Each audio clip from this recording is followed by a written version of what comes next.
my engineering management career started when someone left the company I was working with. They'd had a few reports, and I was asked, did I take one on? So my reaction, sure, why not? I mean, you know, I've read some blog posts by Michael Lopp. How hard can it be? Yeah, I'm qualified. 4 months later, that engineer asked if we could chat for a moment. So we walked into a conference room, sat down, and they told me they were giving their notice. I can still picture the conference room. I can still remember my head sinking into my hands, because I knew I had screwed up. All too often, as new engineering managers, we are left to learn from our own mistakes.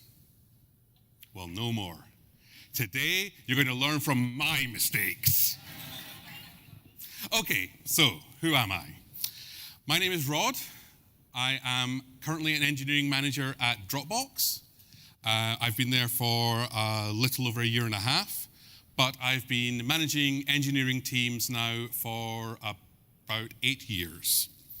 At Dropbox, I primarily work on with engineers working on Paper, which is our collaborative editing tool.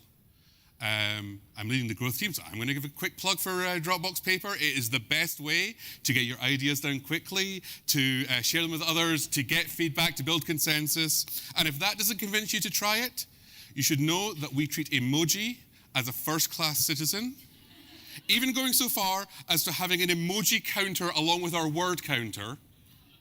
I don't know why we're the only editor that has this. But let's face it, emoji is the most effective way to communicate in 2017. Before Dropbox, most of my experience came as being one of the 3 founders at a startup that was called Sosh. This is me with my 2 co-founders. On the afternoon, we decided we were going to start working together on this. And out of the 3 of us, I was the one engineer. So as we started, I was writing all the code. But then, over years, the company grew, and we went from being a team of 3 to being a company of 55 people. There were 16 engineers on the team that I had hired, that I was managing, that I was responsible for. They came from a vastly different set of backgrounds and experiences, and I screwed up in all kinds of ways. My God, did I screw up. So that's me. So let's switch gears to the topic of this talk. What I want to talk about are patterns and anti-patterns. So you may know design patterns. Design patterns came into the fore in the mid-90s. This was a book was published, Design Patterns. It was general reusable solutions to commonly occurring problems. And what happened was a group of computer scientists got together and looked at things they realized were being implemented over and over. And they gave those things names. This is a facade. This is a singleton. Decorators, factories. And an interesting thing happens when you give something a name.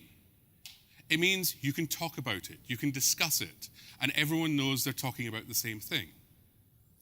Now, in addition to design patterns that you should be using, there exist anti-patterns. An anti-pattern, the definition from wikipedia.org, is a common response to a recurring problem that is usually ineffective and risks being highly counterproductive. Now, the fun thing about anti-patterns is they feel like the right thing to do at the time. They seem like a good idea. So, what we're going to talk about today, what I'm going to talk about is mistakes I've made as a manager. You may already have made some of these mistakes yourself. Chances are, you will go on and make these mistakes in the future.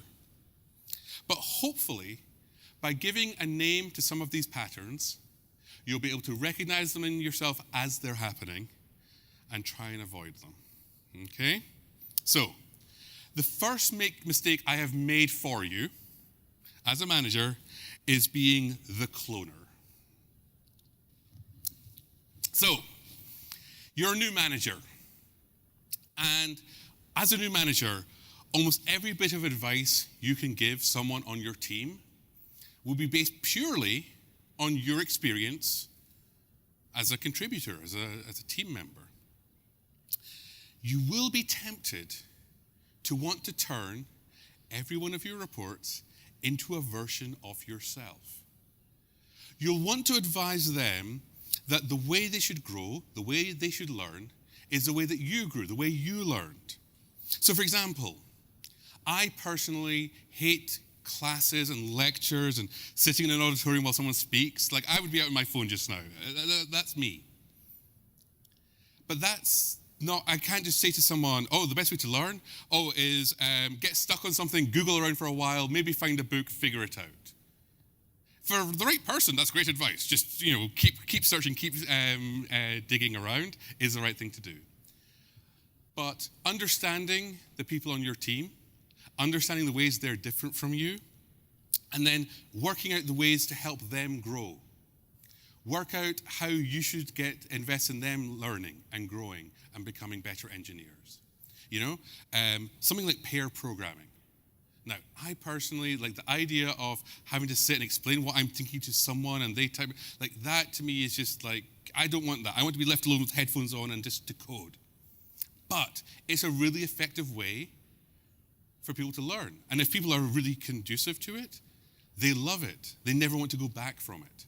And so you have to be ready to give people advice that, again, may not be the way you would want to be treated, may not be the way you would want to grow, but it's important for you to figure that out and find that for people, especially if you are an overrepresented majority. The advice, Jill gave an incredible talk before lunch, but the advice you give based on your experience is probably colored by the privileges you have. If someone is saying to you, if a female engineer says, the advice you want to give is you should speak up more in meetings. I see you sit there and you're quiet and you're not giving input into discussions. That's the way you grow, is you should be more forceful with your ideas. That can be terrible advice for a couple of reasons. Especially if you're not aware of things like microaggressions and the fact that women are often, they'll give ideas in meetings and they're not taken seriously until guys are repeating them and then suddenly it's that guy's idea. Not only are you maybe giving advice that is counterproductive, that you should give more advice, be more involved in meetings, be more vocal, but in fact, you might just be exposing your bias, that you're missing the fact that they are speaking, you're just oblivious to it because of your biases. So really understand these things, think about the person you're talking to, think about the advice they're hearing, and think about the way they can grow. Don't just try and create another you. Another mistake I've made for you is being the decider. Now again, this is incredibly tempting at first. Especially if you're the manager who's been working on a team, you know the system, you know the code, you know how things work, and now you're managing the team. You've been sitting there and looking at this team and going, there's all this inefficiency, all these discussions and back and forth and meetings, and all these things have to happen to get anything done.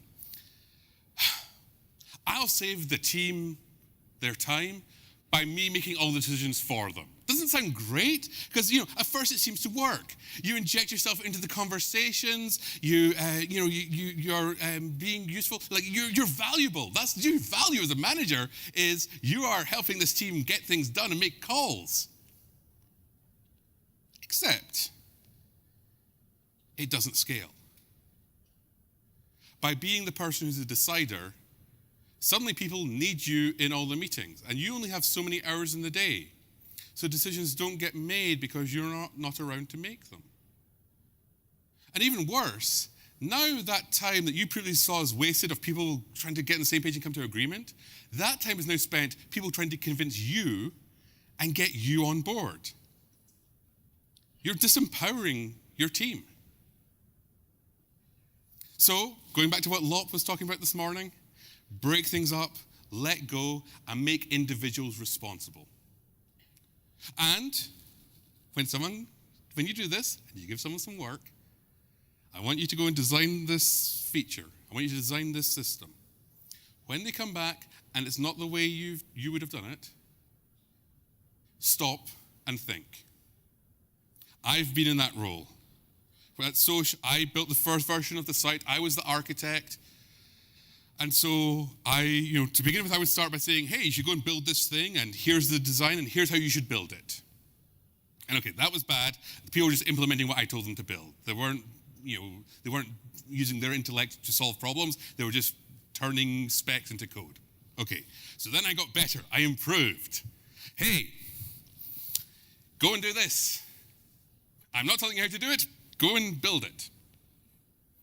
And then they would come out with a design, and I would look at it and go, oh, no, I wouldn't do that. No, what you've done there is you think the database load when you run that, you're going to have all these queries, and oh, no, that's bad. So that was also bad.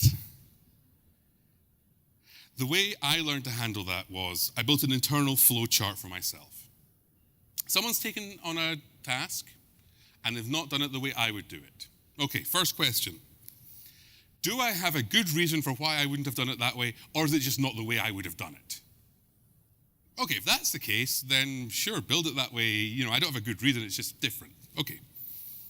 But then, okay, maybe I do have a good reason. The next question is it an important enough reason to stop this person from the path they're taking? Because sometimes the answer to that is yes. Hang on, someone's coming in and they're saying the way we're going to solve this problem is, I know we already run all our stuff on MySQL and Mongo, but we want to add Postgres because that'll help us solve this particular problem. At that point you can go, no, that's crazy, here's all the stuff you're not thinking about, whoa, stop. But even if it's like, in my example of, hey, this is our design for it, and I'm looking at it going, shit, that's going to loop, and there's going to be all this database load, and I don't think that's going to scale. That's probably not a good enough reason to stop them. Maybe raise it as a concern. I kind of built up a catchphrase for myself, which was, well, what I'd be worried about is... But I didn't stop them. I gave them that bit of context and then let them go. Because here's the fun part. Sometimes I was wrong. Sometimes I would be like, oh, I'm worried about the database load. They'd build it, and actually it wasn't a problem at all. And if I'd stopped them, we wouldn't have learned that. Or even if they built it and there is a database load problem, okay, but they've never learned that for themselves. It's not that there's now some abstract thing that they don't understand and they were told to stop. They've gone and built it and then realized, okay, I built this and I did it wrong. I've never learned a lesson. And that's really valuable too. So, that's being the decider. Now, one of the hardest mistakes I've made for you was being the buddy. Now, again, we're not talking here about being friendly with your team.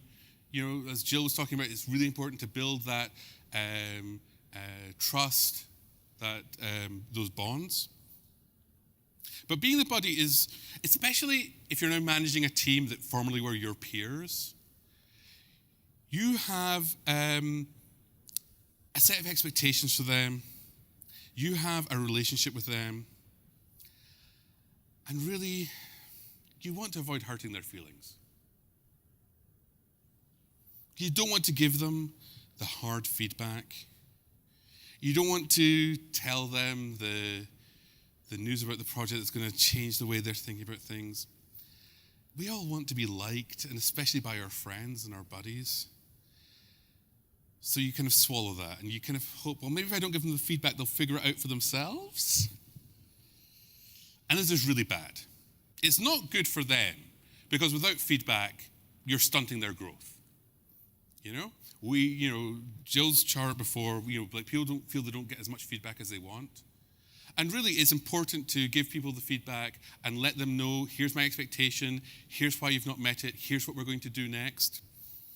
It's also not good for you to be that person swallowing the feedback. Because if there is ways they can be improving, if there is room for them to grow, and you're not giving them that advice, at some point they will find that out, and they won't trust you.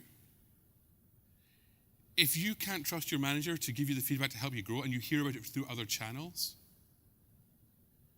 that's an incredible breach of trust. Another part of being the buddy is, as I say, when you have this social relationship with peers and the way you perceive them, the way they perceive you. And it goes back to that story I was telling at the start when I had my first report, give his notice. Because the reason I knew I'd screwed up was I made a rookie mistake. I still thought of this person as my friend. So when he brought something up to me, I gave him the advice I would give to a friend. He mentioned that he'd had a recruiter reach out from another company. And I would give the advice that I give to any of my friends, anyone I know who doesn't directly report into me, which is going and doing job interviews is a good thing to do. Go and sit in and do those interviews from time to time, even if you're not planning to taking another job, because being on that side of the table, being asked those questions, seeing how different companies work, that's good information gathering. Again, great advice to give a friend, not great advice to give to someone who works at your company who you want to keep working for you. So he'd taken my advice, he'd responded to the recruiter, he got it interviewed, he got an offer, he was off to work at a bigger company. So again, knowing the difference between like your responsibilities as a manager and your responsibility as a buddy is very important. Now, the opposite of being the buddy, being the asshole. This is how I overreacted in the case where I hadn't been giving someone the critical feedback. I'd been making excuses for them. Oh, that's him. Yeah, you can't give him a vague spec. You have to be really precise with him. That's just how he is. Well, when I eventually had to give him the feedback of, hey, you take things too literally, you only go as far as the spec says and you don't think any further, I did that in our 6-monthly review cycle. This was feedback out of nowhere. This felt really harsh to him. And it became worse because then I was like, okay, now that I realize this, I have to keep pushing this. I have to keep forcing this issue. I have to make sure this change is happening. I have to, tough love. And when that negative review happened, the question he had for me was, why didn't you tell me sooner? So it's about finding that balance. Don't do the shit sandwich. No one ever goes, well, I got some really tough feedback, but at least they couched it with 2 bits of positive things around it. Actually, more often I've seen, well, I completely missed the feedback in the middle because I so enjoyed having my ego fluffed on either side of it. But you have to find that balance. Hey, in that meeting, that thing you did there, that was really great. Oh, but when you said this, finding that and making sure, as I say, it's never out of left field. It's never a surprise. It's never a shock. Trying to tie it closely to the time when events happen. Again, it doesn't have to be immediate. If you're angry about something, it's probably best not to go and speak to someone immediately. We have to talk. But finding that time closely. You have weekly one-on-ones with all your reports? Yes, good, excellent. Making sure you talk about it in the next one. Now, I've also, when I first discussed these patterns with some people, one person said, actually, I went the opposite way. I was the asshole at first, I became the buddy. So again, work out for yourself where you are on the buddy-asshole scale and compensate. Now, one of the worst mistakes I've made for you was being the joker. I am a naturally sarcastic person. One time, someone said to me, Rod, I don't think you can say anything without being sarcastic. And my response was, yeah, right. I've always kind of viewed my contribution to team culture to be, I'm the person who kind of fires spitballs at the people in charge. But an interesting thing happens when you become management. Management, in inverted commas. You have the word manager in your title. Suddenly people assume that person has information I don't have. Even when it's not true, there's just a natural assumption you know more about what's going on in this world than I do. So if you make jokes about what's going on in leadership, oh, hey, this VP said that, I bet they're blah, blah, blah. People assume it's true. Hey, this must be a thing. This is how these kind of things can spiral up. There's an imbalance of power that happens when you're a manager. And you have to understand that, especially, as I say, if you're the kind of person who jokes about things, oh, that's that, lighten up the team mood. Yeah, it can have a really deep impact. The example of this that I most remember, a few years ago, there was an engineer on my team, and he came into the office and brought his wife in and introduced her to the team. And I was in the middle of something. I don't know what, but I was at my keyboard tapping away, and he's like, "Hey, Rod, this is my wife. This is Rod." And I was like, "Oh, nice to meet you." She said, "Oh, yeah, it's nice to be here, and hope Ted is doing well." And my response was, "Well, we haven't fired him yet." And went back to typing. I know now. But at that moment, in my head, this is clearly a joke. He's doing an awesome job. I love it. I'm so glad he's here. This is great. But they went home that night and had this conversation about, "Sure, you're about to be fired." I don't know. And again, it was, in retrospect, I absolutely can see that. But at the time, because in my head, no, it's clearly a joke. Understand that. The things that can be clearly a joke. Talking about a meeting that people weren't at and something that happened, it can really have an impact on your team. So, another mistake I've made for you has been being the boy who cried wolf. Again, feels like the right thing to do at the time. Like, as I said, we're all good managers. We all do our one-on-ones every week with our reports. And you're talking to someone, and they're telling you why they're unhappy. And you listen to this, and you go, "Okay, this is a problem. Something should be done. And I'm the person to do it." And so you raise the issue. "Hey, there's this problem. We should do something about this. This is big. This is important." But maybe it's not big and important. Maybe that person was having a bad day. Maybe there's a little thing that was just on their mind, and you asked them at that moment this question, and that's what they told you. An example of this was when, I once had a one-on-one with an engineer, and you're talking about how progress is going. And they said, the problem is that, the design team, the product team, just the specs are never ready.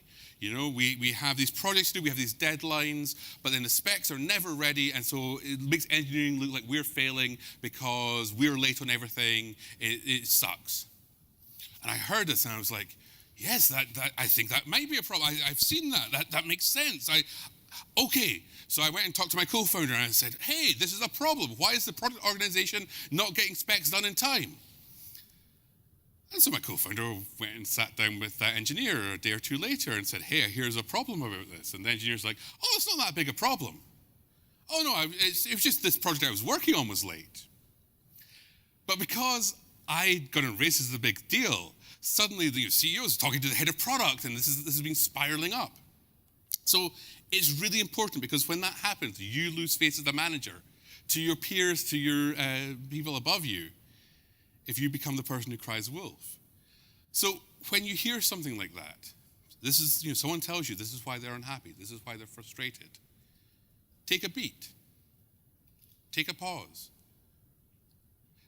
Look through your own recollection of things and say, does this seem like a problem that I've heard a lot about, or is this something that's new to me? And if it is new to you, maybe don't do anything just yet. Say to the person, "Thanks, I'll look into that." Write down in your notebook, investigate product specs, are they ready or not? And then for something like that, maybe over the course of the week, as you do your other one-on-ones, talk to people. Ask them. Again, you don't have to be, "Hey, I hear from Tony that the specs aren't ready." Ask people things like, "Hey, what's blocking you getting your work done?" And see if these themes come up. Alternatively, maybe it's a issue you come back to that engineer in a week's time and say, "Hey, remember last week you mentioned that product specs are a problem? How's that going?" Now, this is good, not only because you're digging into this problem, but also you're showing them that you've listened to a meeting and you've listened to something said in a one-on-one and you've remembered a week later. That gets you brownie points compared to some other managers they may have had in the past. So you do this digging and you find out, is this a problem? And then the last piece of advice I have here is, who should fix this problem? Because sometimes the answer to something like that is, hey, you have this problem with product specs not being ready. Why don't you work with the product and design teams and maybe collaborate more in producing the specs? This is something you can fix. Or maybe it's something for you as a manager to fix. Oh, this is a problem. Let me work with the product manager and design manager and we'll understand what the problem is and what the flow is here and we will work together and try and solve this. Or is this a problem that has to be raised? This is something that's like, it's endemic across the organization, and let's make sure my boss's boss, they're looking into this. But if you figure that out, if you can do that diving, rather than, say, just like raising an alarm, something must be done, if you can then go to your boss and say, you go to your manager and say, hey, this engineer had this problem, I dug in, it is a problem that's affecting all of the team, and what we're doing about it is, they're picking up and they're talking to this person, I'm doing this about it, I've got this. That's great for you and great for your relationship with your manager. So, the final mistake that I've made for you is being the shit umbrella. I'll be honest, the emoji in this deck are mostly because I had a vision for this slide and everything else is just built around it. But being the shit umbrella, what do I mean by that? I do not just mean you're a bad umbrella. Again, it's just, I have to clarify that if you don't know the expression.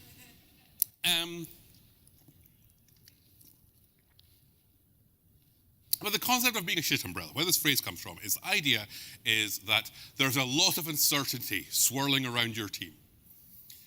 There's, senior management are there making changes, making decisions.